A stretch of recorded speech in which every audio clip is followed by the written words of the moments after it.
صحیح بخاری میں حدیث ہے، نبی علیہ السلام کے پاس واشی آیا فتح مکہ کے موقع پر، اور وہ واشی کون تھا؟ قاتل حمزہ۔ ہائے ہائے ہائے، حمزہ نبی علیہ السلام کے صرف چچا نہیں تھے بلکہ بھائی بھی تھے، دو شریک، اور ہم عمر بھی تھے، دوست بھی تھے۔ واشی کو حضرت بلال نے سفارش کروائی کہ یا رسول اللہ میرے کہنے پہ معاف کر دیے جائے۔ واشی پیش ہوا، فرمایا واشی یا رسول اللہ قاتل حمزہ، یا رسول اللہ تیرا ایمان قبول ہے، لیکن کیا تو ایسا کر سکتا ہے کہ اپنی شکل مجھے نہیں دکھانی؟ ہائے ہائے ہائے ہائے، یہ وہ شخص ہے جو حریص علیکم بالمؤمنین رؤوف الرحیم ہے، لیکن چچا کے معاملے میں، اور وہ چچا ایسا نہیں جو صرف چچا ہی تھا، وہ دین کا مجاہد تھا، دین کے لیے کنٹریبیوشن تھی۔ اور میں آپ کو علا وجہ بصیرت کہتا ہوں کہ حضور کی وفات کے وقت اگر حضرت حمزہ زندہ ہوتے، خلیفہ اول حضرت ابو بکر نے نہیں ہونا تھا، حضرت حمزہ نہیں ہونا تھا۔ اس کا لاجیکل ثبوت یہ ہے کہ غزوہ بدر میں مسلمانوں کا لیڈر کون تھا آرمی کا؟ حضرت حمزہ۔ نبی علیہ السلام تو خیمے میں تھے نا، مسلمانوں کو لیڈ کون کر رہا تھا؟ حضرت حمزہ۔ غزوہ احد میں کون لیڈ کر رہا تھا؟ حضرت حمزہ۔ اسی لیے آپ نے پھر غزوہ احد کے شہداء پہ جا کے جنازہ پڑھا تھا نا، کہ ان کی وجہ سے بعد والے لوگ بینیفیشری ہوں گے، تو یہ لوگ تو بینیفیشری نہیں ہوئے، ان کو تو سب کچھ آخرت میں ملا ہے۔ یہ نہ ہو کہ اب تم آپس میں، بخاری مسلم میں یہ بھی حدیث ہے، میرے بعد کافر نہ ہو جانا کہ ایک دوسرے کی گردنیں کاٹنا شروع ہو جاؤ، اور وہی ہوا پھر بعد میں۔ تو نبی علیہ السلام نے قاتل حمزہ کو معاف نہیں کیا، اور فرمایا پوری زندگی پھر واشی سامنے نہیں آیا حضور کے، حالانکہ آپ کو تو اللہ نے گارنٹی دی ہے حریص علیکم بالمؤمنین رؤوف الرحیم۔ نبی علیہ السلام مومنین پر رؤوف بھی ہیں، رحیم بھی ہیں۔ اب میں تھوڑی سی انجینئرنگ کرتا ہوں کہ انسان کو اپنے چچا سے زیادہ محبت ہوتی ہے یا اپنی اولاد سے؟ مطلب اس پہ تو کوئی دوسری رائے نہیں ہے۔ جن جن کے بچے ہیں، یعنی میرے بھی اپنے بچے ہیں، آپ میں سے بھی اکثر لوگ شادی شدہ بیٹھے ہیں، آپ خود انالیسس کر لیں، بلکہ اولاد تو بعض کا انسان کو ماں باپ سے آگے ہو جاتی ہے۔ تو جن لوگوں نے حضرت حمزہ کے ساتھ ظلم کیا اور ان کو قتل کیا، ان کا ایمان قبول نہیں کیا گیا۔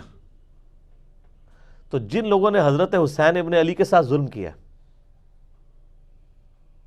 یا حضرت علی ابن ابی طالب کو تکلیفیں دی ہیں جو حضور کے بچوں کی جگہ تھے، ان کے بارے میں آپ ایکسپیکٹ کر سکتے ہیں کہ نبی الاسلام کے دل میں ان کے بارے میں کوئی محبت کے جذبات ہوں گے؟ Not at all. حتیٰ کہ آپ دیکھ لیں مسند احمد میں تواتر سے وہ حدیث نقل ہوئی ہے کہ ابن عباس کہتے ہیں کہ ایک دوپہر کے وقت میں نے خواب دیکھا اور میں گھبرا کے اٹھ گیا اس خواب کی وجہ سے۔ میں نے دیکھا کہ نبی علیہ السلام جو ہے وہ پرانگدہ حالت ہے، بال بکھرے ہوئے ہیں، جسم پہ گرد پڑی ہوئی ہے، ہاتھ میں خون کی ایک شیشی ہے، اور میں نے کہا یا رسول اللہ میرے ماں باپ قربان، آپ کی کیا حالت ہے؟ تو فرمایا کہ یہ حسین اور اس کے ساتھیوں کا خون ہے جو صبح سے میں کربلا میں سمیٹ رہا ہوں۔ اور یعنی یہ ایک اللہ کی طرف سے دکھایا گیا یہ تشبیہ، یعنی ایک علیحدہ سے ایک محکمہ خواب کے محکمہ بالکل الگ سے ہے۔ آپ مجھے خواب میں آئے تو آپ کو نہیں پتا ہوگا کہ آپ میرے خواب میں آئے ہیں، یہ اللہ تعالیٰ تمثیلاً دکھاتا ہے۔ اور نبی علیہ السلام کو خواب میں دیکھ رہا ہے کون؟ صحابی، تو وہ تو کنفرم ہے، بخاری مسلم میں حدیث ہے جس نے مجھے خواب میں دیکھا میری شکل میں شیطان نہیں آ سکتا، اور وہ شکل صحابی کو تو پتا تھی، اور صحابی بھی عام نہیں، عبداللہ ابن عباس کہتے ہیں میں گھبرا کے اٹھا، میں نے وقت اور تاریخ نوٹ کر لی اور دن بھی، کئی ہفتوں بعد پتہ چلا کہ اسی دن 10 محرم 61 ہجری میں حضرت حسین ابن علی کو شہید کیا گیا۔ تو حسین ابن علی کی وفات کے اوپر یہ ابن عباس کو خواب میں آنا، حضور صلی اللہ علیہ وسلم نے انڈیکیٹر دے دیا ہے نا۔ اسی حدیث کو نقل کر کے اسماعیل دہلوی، جس کو دیوبند اور اہل حدیث جو اس وقت پریکٹیکلی یعنی ایک سمجھ لیں کہ یزید کے ٹھیکیدار بنے ہوئے ہیں اس کے دفاع کے اوپر، ان کے مشترکہ امام ہے اسماعیل دہلوی، شاہ ولی اللہ دہلوی کا پوتا۔ اس نے جو کتاب لکھی ہے نا تقویت الایمان، جس میں گستاخیاں بھی ہیں، وہ اس کتاب کے اندر ہم نے اس کا جے پی جی بھی لگایا تھا، اس میں اس نے لکھا ہے کہ اس حدیث سے پتہ چلا کہ نبی علیہ السلام وفات کے بعد بھی اللہ کی جنتوں میں حسین کے قتل کی وجہ سے غم زدہ ہیں۔ اور اس نے بھی لکھا کہ یزید پلید لفظ لکھا، وہ اس پوری کتاب میں جہاں جہاں لفظ استعمال کرتے ہیں یزید پلید استعمال کرتے ہیں۔ تو بعد میں سعودیہ ایران ٹسل شروع ہوئی تو یہ یزید کی وکالت کرنی شروع کر دی.